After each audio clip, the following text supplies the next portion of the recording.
இவ்வளோ நிறையா அப்படின்னு நினைக்காதீங்க. எல்லாம் இளம் நிறை தான். இந்த நிறையெல்லாம் எப்படி இயற்கையாக பிளாக்காக மாற்றிட்டுருக்கேன் அப்படிங்கிறத வந்து உங்களோட ஷேர் பண்ணிக்கிறேன். இந்த ஹென்னா பேக் வந்து மருதாணி பொடி நான் அமேசானில் தான் ஆர்டர் பண்ணேன். ஓவர் நைட் வைக்கணும், டிகாஷன் ஊற்றணும், அதெல்லாம் பண்ணாதீங்க. ஒரு மணி நேரம் நீங்கள் போடுறதுக்கு முன்னாடி மிக்ஸ் பண்ணி வச்சுட்டு வெறும் பிளைன் வாட்டரில் நீங்கள் அப்ளை பண்ணி கொடுங்க. ஒரு நல்லா பிடிக்கிற மாதிரி ஒரு 2 மணி நேரம் 3 மணி நேரம் நல்லா தலையில் ரொம்ப ட்ரை ஆகவும் விட்டுறாதீங்க.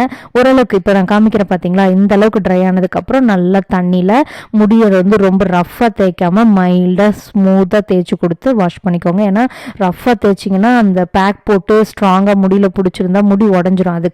அதுக்கப்புறம் இந்த அவுரிப்பொடி வந்து நான் இந்த பிராண்டில் தான் யூஸ் பண்ணுறேன். இதுவும் அமேசானில் தான் வாங்கினேன். வேணும்னா டேக் ப்ராடக்ட்டில் லிங்க் இருந்தால் தரேன். இந்துப்பு லூப்போம் வாட்டர்லாம் ஊற்றி மிக்ஸ் பண்ணிங்கன்னா கலர் வரும் அப்படின்னு வீடியோஸ் பார்த்தேன். அதனால ஒரு தடவை ட்ரை பண்ணேன். அடுத்த தடவை இது போடாமல் ட்ரை பண்ணேன். அப்போவும் ஹேர் பிளாக்காக மாறிச்சுங்க. ஸோ நீங்களும் இதெல்லாம் போடணுன்ட்டு இல்லை, வெறும் தண்ணியில் நல்லா அவுரிப்பொடியை கலக்கி ஒரு 10 நிமிஷம் வச்சுட்டிங்கன்னா அந்த மேலே இந்த மாதிரி டார்க் க்ரீனாக வரும். அதுக்கப்புறம் நம்ம ஹேரில் அப்ளை பண்ணிக்கலாம்.